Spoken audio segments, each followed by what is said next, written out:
안녕하십니까. 6과 에베소서 복음의 신비 오늘 말씀을 살피도록 하겠습니다. 벌써 절반 6과의 시간입니다. 3장은 에베소 3장을 통해서 복음의 신비에 관하여 바울은 옥중서신 중에 하나인 에베소서를 통해서 우리에게 말씀을 해주고 있습니다. 4장, 5장, 6장도 그렇지만 특별히 6장은 충성, 그리스도 안에 충성하여 최후의 상급을 받는 그리스도인을 묘사한 바울의 핵심 사상을 볼 수 있습니다. 기억절, 우리 가운데서 역사하시는 능력대로 우리가 구하거나 생각하는 모든 것에 더 넘치도록 능히 하실 이에게 교회 안에서와 그리스도 예수 안에서 영광이 대대로 영원 무궁하기를 원하노라. 아멘. 이번 과의 깨닫기는 하나님께서 영원 전부터 나를 향한 계획을 가지고 계시고 하나님은 그의 신비한 뜻 가운데 영광과 풍성한 은혜를 베풀어 주시며 그래서 우리는 그를 믿음으로 직면한 도전 앞에서 담대함과 확신을 갖고 산다. 이것이 이번과 핵심 깨닫기 학습 목표입니다. 사실 하나님께서 영원 전부터 나를 향한 계획을 가지고 계시다. 이 부분은 굉장히 우리 마음속에 위로와 힘이 되는 부분이죠. 디모데 후서 1장 9절의 말씀대로 영원한 때 전부터 나를 택하신 하나님, 나를 부르신 하나님, 그 놀라운 계획과 섭리 아래 우리는 살고 은혜를 누리고 있습니다. 사실 신앙을 하면서 오늘 도입부 79페이지 1번의 문제를 좀 서로 나눈다면 신앙을 하면서 가장 신비롭다고 느끼는 것이 있다면 어떤 것인가? 저는 여러분과 함께 살펴보고자 하는 것이 바로 이 우주의 신비, 그리고 우주를 만드신 하나님. 우리가 너무 지구에 갇혀 있기보다는 이 우주를 이끄시고 붙드시는 하나님의 능력을 깨닫게 된다면 정말로 신앙 자체가 축복이고 기적의 연속이라는 것이죠. 사실 이 우주를 좀 살펴봤을 때 우리가 발견한 가장 빠른 물체라고 할 수 있죠. 그것이 빛이었죠. 빛이 지구가 한 바퀴가 4만 킬로인데 1초에 슉슉슉슉 7바퀴 반을 돌아서 1초에 30만 킬로를 갑니다. 근데 30만 킬로를 1초에 샥 주파하는 빛이 1년 동안 가야 그것이 1광년의 속도. 이것이 9조 4,600억 킬로미터에 우리는 상상할 수 없는 속도죠. 기껏해야 100km 자동차가 4시간 달려야 우리는 편도로 400km 가는 부산에 도착하니 말이죠. 1광년은 9조 4,608억 킬로미터고 우리가 살고 있는 이 태양계를 이렇게 평면도로 이렇게 쭉 이렇게 보면 여기서부터 여기까지 태양의 궤면, 태양계를 도는 이 최대 이 폭이 180억 킬로미터고 빛으로 약 16시간이면 가는 거리입니다. 굉장히 빛으로 보면 짧죠. 그리고 거기서 벗어나서 조금 더 땡겨서 보면 오르트 구름으로 있는데 그것이 약 1광년의 거리이다. 빛으로 1년 동안 가야 지름 오르트 구름에 해당하는 약 9조 5천억 킬로미터의 거리에 해당한다. 그리고 구름에 거쳐서 알파 센타우리라는 가장 가까운 별까지 이 태양계에서 가장 가까운 별까지 4광년. 그러니까 9조 5천억이니까 2년이 19조 4년 2의 배수니까 38조 킬로미터, 그러니까 38억 킬로미터 정도가 잘못했나요? 네네. 9조 5천이니까 38조 킬로미터. 그것이 바로 우리 옆에 있는 별이 가장 가까운 별이에요. 누워서 하늘에 보면 별이 보이지만 별이 너무나 촘촘해 보이고 빛나지만 그 가장 가까운 거리가 빛으로 4년 동안 가야 된다. 게다가 태양처럼 빛을 내는 별들, 우리가 빛을 내는 별들만 우리 눈으로 들어오죠. 아주 맑은 하늘에. 적게는 수천만 개, 많게는 100조 개가 무리지어 있을 때 그것을 은하라고 합니다. 갤럭시. 그리고 이러한 거대한 은하라는 집단들이 수백 개가 모인 그룹을 초은하단이라고 해요. 그러니까 초은하단이 약 1000만 개가 있고 이 1000만 개가 모여야 소우주가 됩니다. 우리는 상상할 수가 없어요. 그래서 사실 지금에서야 발달된 최첨단 기계로 관측한다 한들 이것도 뭐 추산치입니다.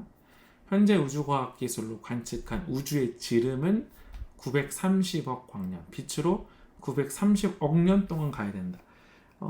과학자들도 말하기를 이거는 그냥 아주 빛의 일부분이다.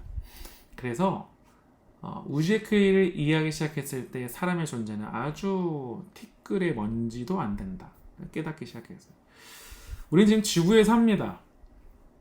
그런데 너무 이 지구의 각박한 세상 속에서 수평적으로 자꾸 모든 것을 생각하고 진화론 사고에 노출되어 있는 사단의 많은 올무 속에서 우리는 우리의 가치를 자꾸 낮게 평가할 수밖에 없어요.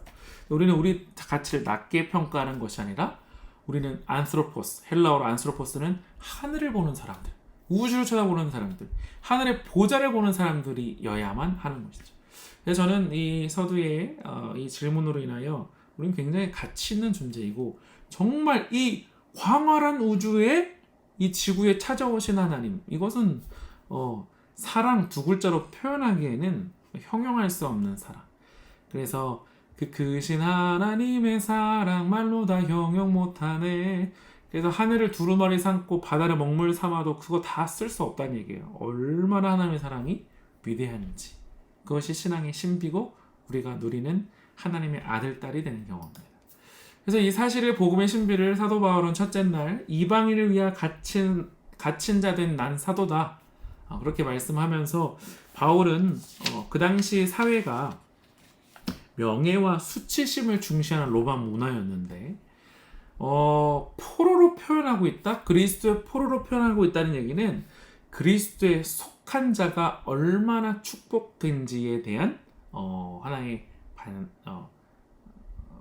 반증? 이 반증이 아니라 이 의미를 좀 반의할 수 있는 그런 의미가 된다는 것이죠. 그래서 이방인을 위하여 갇힌 자 된 사도, 그리고 그리스도의 노예가 된 바울이다라는 의미는 그 당시가 갖고 있었던 사회의 헤게모니를 넘어서서 굉장히 가치 있는 자고 그리스도에게 속하면 항상 복되다라는 것에 대한 역설이라는 것이죠.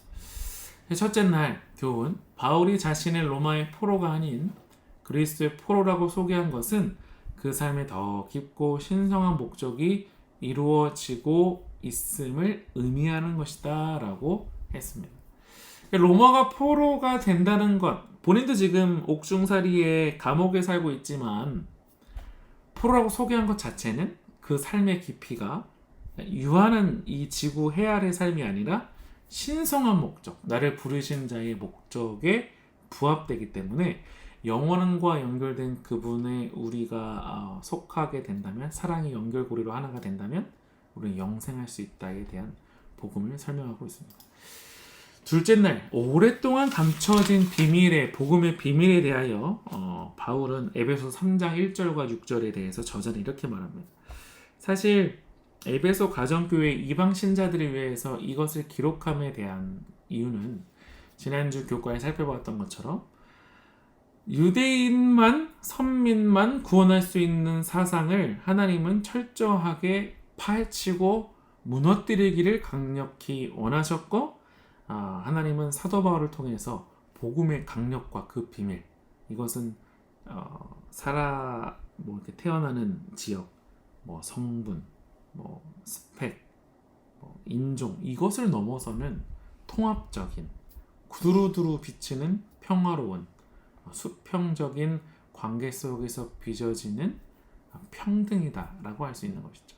그래서 이 오랫동안 감춰진 이 복음의 비밀을 하나님은 이방인을 위하여 택한 그릇인 나를 통해서 이 복음을 전해 주고자 하신다라고 말씀하고 있고, 사도됨에 대해서 변호하고 있는 뉘앙스가 고린도 전후서에서도 발견되는 것이죠.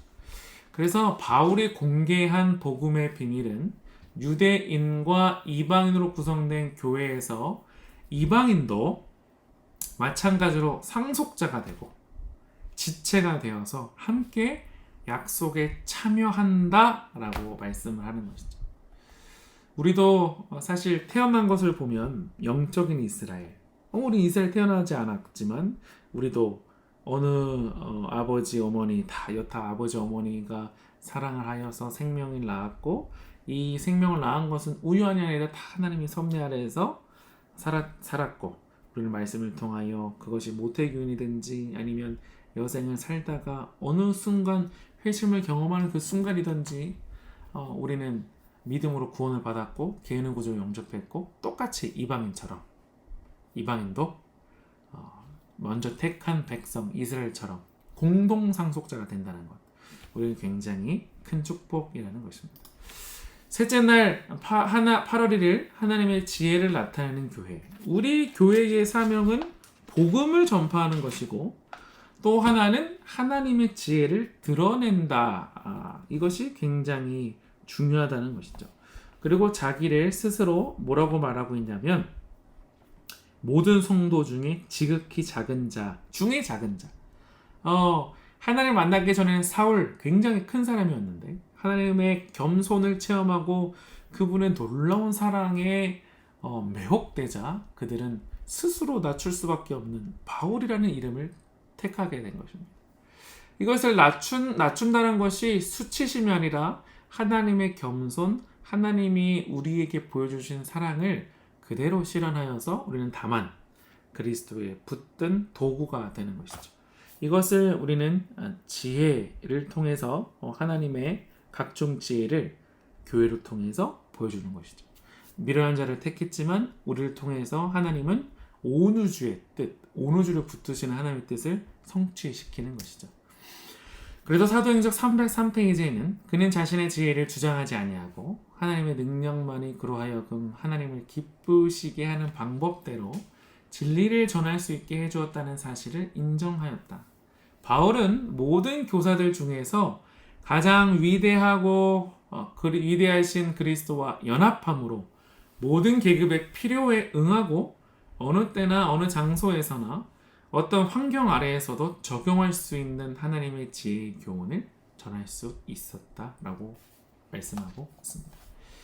바울도 참 많이 배운 사람이고 참 뛰어난 가말리엘 문화, 지금의 하버드, 예일, 옥스포드에 수학했고 얼마나 많은 지식을 알았겠습니까? 근데 그건 다 중요하잖아요.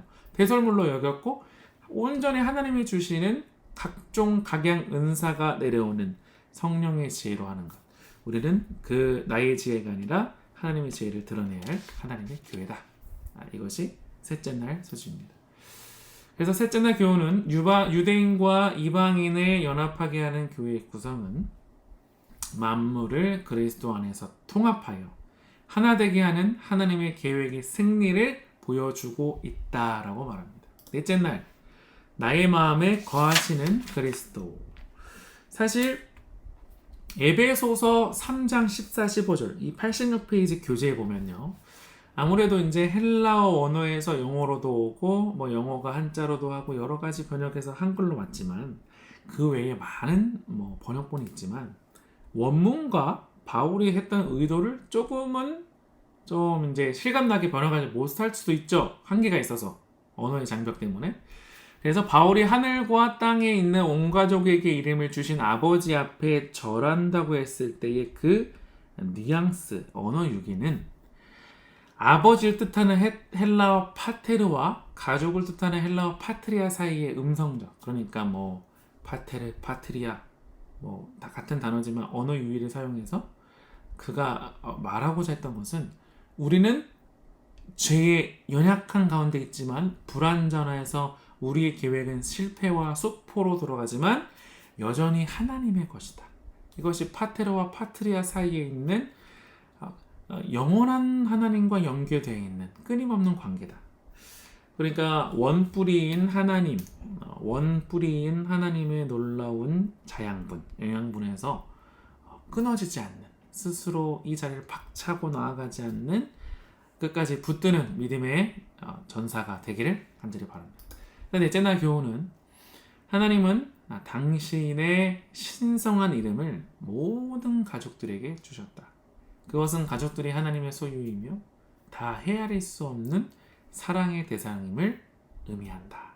하나님은 모든 사람의 이름을 아시고 주소도 아시고 개인의 특징도 아시고 특성도 아시고 그의 갈 길도 아시는 온 우주를 붙드시는 전능하신 나의 아버지 하나님이라는 사실입니다. 다섯째 날 복음의 신비를 어떻게 묘사하는가? 교회 안에서와 그리스도의 안에서의 영광이라고 다섯째 날 소지는 말하고 있습니다. 바울은 오늘 교과에서 보면 신자들을 위해서 기도를 이제 기록하고요. 직접적이고 강력하게 기도를 하고 그리고 송영에서 그리스도 예수를 통해서 교회에게 제공된 구원에 대하여 하나님을 찬양하고 있습니다. 이 찬양은 대대로 영원 무궁하기를 말하고 있고 재림을 포커스로 하고 재림 이후에 올 하나님의 영원한 나라에 들어갈 장차 영광스러운 나라를 묘사하고 있죠.